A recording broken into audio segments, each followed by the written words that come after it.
I will restore health unto them, and I will heal my people, saith Yahweh Bahasham, Yahweh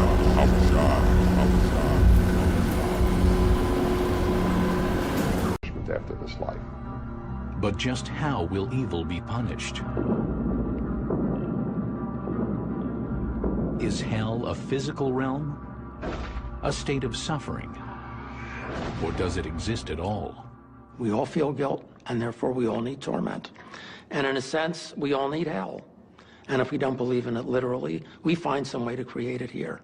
The Bible indicates that hell is a place because it's a place where God sends the devil and his angels, and it's a place where Jesus said that those who reject him by faith will one day live. Hell, of course, is a metaphor. Hell is a mythological concept. What it means is to live without any relationship to God, which is the great gift of human life. Hell may be symbolical in the sense that we are not roasted over fires for eternity, or for 2 minutes for that matter, but the symbolism is critical. Most Christian faiths hold that a mighty force both draws us towards evil and watches over hell. This power, this persona, is most often identified as the devil. From the deserts of Mesopotamia to the islands of Greece. It's a place where everybody went. It wasn't a matter of reward or punishment. Everybody went there, good or bad. It was just another way of describing what happens to you when you die. The word Sheol does not appear in the New Testament. Instead, the Bible makes reference to Hades. In Greek mythology, Hades is both the name for the ruler of the netherworld.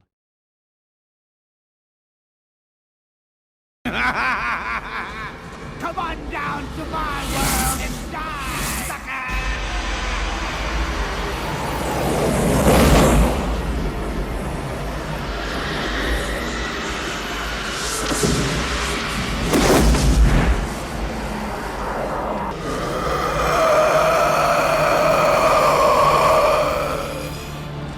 If you won't lead my army, then you must die. Never, never bring me Spawn's head.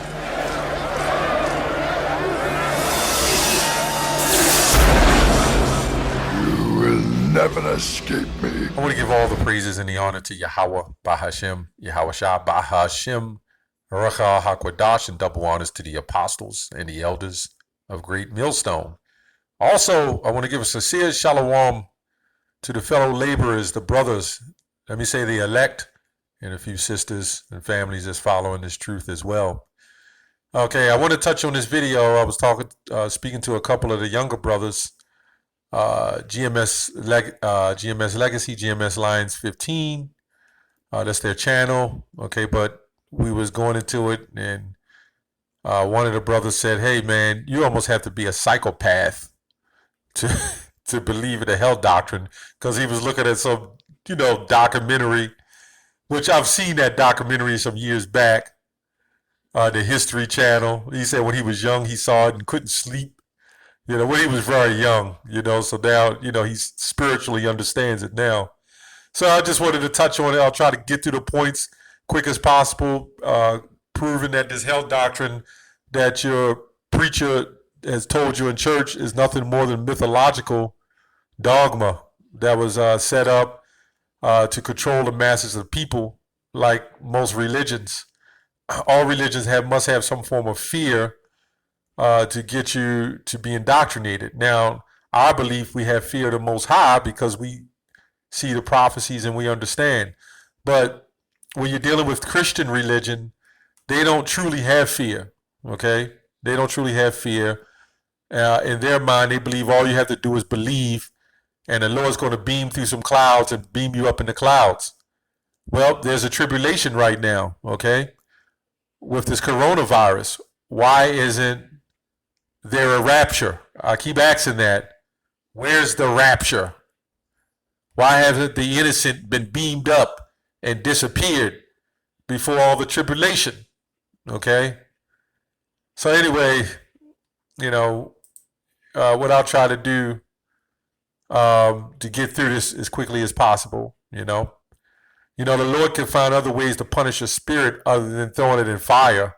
Fire is a earthly energy, okay? It's spiritual how he does it, but it's an earthly energy.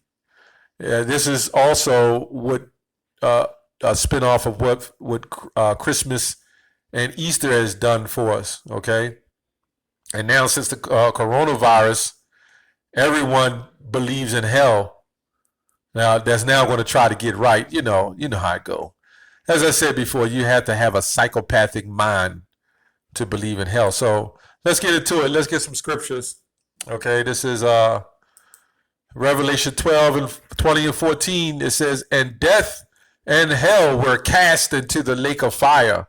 This is the second death, which is those missiles when this place is set on fire. So how death and hell going to be cast into the lake of fire, you know? And this is our hell we in that's going to be cast into the lake of fire. See, you have many ways to look at it. You know, this word, you know, again, it's these words. And a lot of our people may have been average students, but does zero research to look up words and go into anything themselves. Okay? Now, hell is a condition. Okay? Heaven is a condition. Heaven is a physical. Heaven is a spiritual. Hell is a physical. And hell is a spiritual. Okay? Like the hell that you're dealing with as far as your everyday life.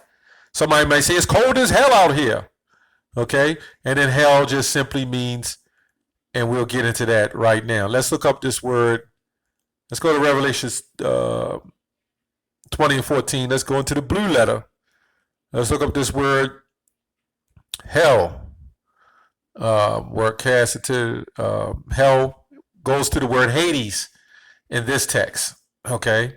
And I'll show you that they have two different definitions for this hell, the word hell.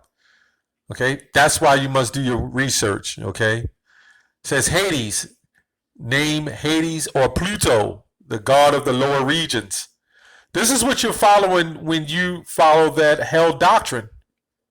You know? Understanding that the New Testament was off of the Greek. You had the Hebrew to the Greek. You had the Septuagint. And then you got the Hebrew, with Septuagint means 7. Then you have Hebrew to the Greek in the New Testament. Okay? I mean, it was translated back to the Greek.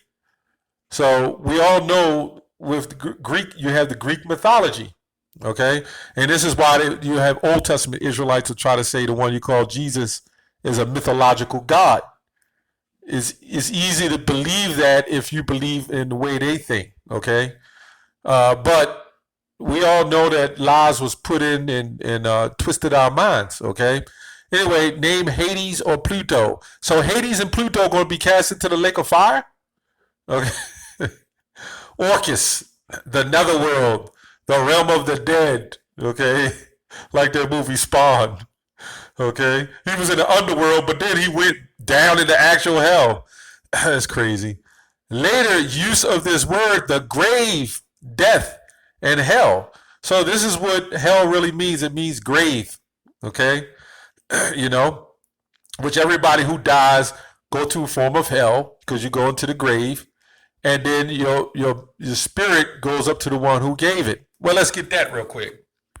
Let's get Ecclesiastes 12 and 7, okay?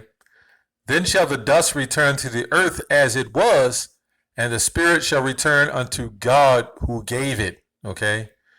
That's also, I believe in Ecclesiastes 3 and 15, all go to one place, okay? There's many scriptures on this, okay? But what I found interesting back in Revelation 20 and 14, I just actually saw this, and death and hell were cast into the lake of fire. When you go up to the NIV, okay, it says, then death and Hades were thrown into the lake of fire. See how confusing it is?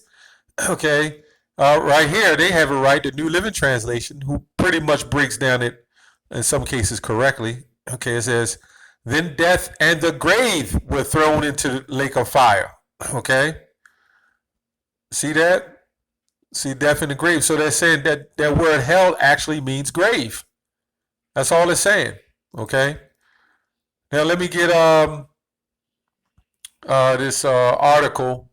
Well, Wikipedia, you know how it goes. Some people, some things are thrown in there, but I'm just going to get to the point.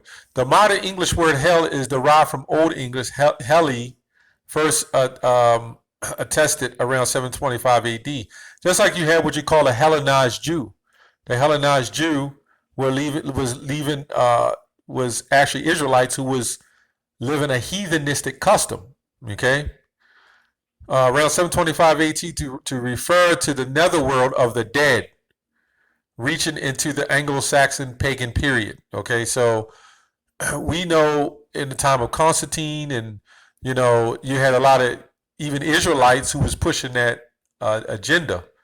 Okay, because religion was that. You watch the Book of Eli, it showed you that. Okay, it also goes to say the reinterpreted to note the underworld in Christian mythology, for which Gehenna.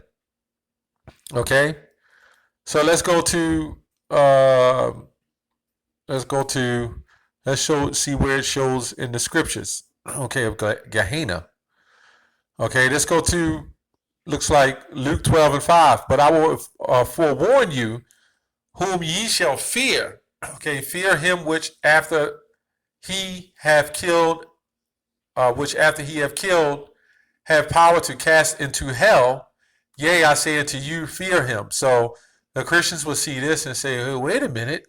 See, that proves after you die, he has the power to throw you into hell, which is basically the grave, or let's say a condition. He also has the power to bring you back into hell. Okay?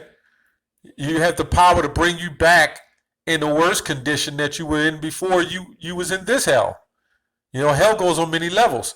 So there's a thing called reincarnation. You could go to hell. I mean, you can, which we all, on the slave ships, they would have told you that was worse than a lake of fire, man. So we went on slave ships, came back, and you'll see people born with all kind of, different, messed up limbs, or have different infirmities, or whatever you want to call it. And they're brought back into a greater hell. So anyway, let's go on down to this word. But I will inform you whom ye shall fear him, which after have killed, have the power to cast thee into hell. This word here is G1067, Gehenna. Okay, let's see what this says. Gehenna. Okay. Hell is the place of the future punishment called Gehenna, or Gehenna of fire. This was originally the valley of Hinnom, south of Jerusalem, where the filth and the dead animals, which you would say flamos, okay, adulterers, or whatever you want to call it, sick, okay, like this coronavirus. If they decide to have to quarantine and when you get cremated, that's going to hell. Okay, that's where you think they get it from. To set that fire, that all comes from this. That's where the cremation comes from, the morgues. It goes back to Gehenna. It goes back to a form of hell and the grave. So if they dig a big ditch and throw thousands of bodies in that ditch and light them on fire, okay, that'll be called hellfire. Okay, that's what that is. Okay, where the filth and the dead animals of the city were cast out and burned, a fit symbol of the wicked, their future destruction. Okay, like you would do a witch. Okay, they would set her on fire. It's the same thing. Okay, if you get the point. Okay, so let's go to the book of Daniel. Let's read this real quick. Going back to Shadrach, Meshach, and Abednego. Okay, verse Daniel 3:19. Then was Nebuchadnezzar, or Nebuchadnezzar, people pronounce him, full of fury because they wouldn't worship his gods and the golden image. Okay, full of fury, and from his visions had changed against Shadrach, Meshach, and Abednego. Therefore he spake and commanded that they should heat the furnace 7 times more than it was once to be heated.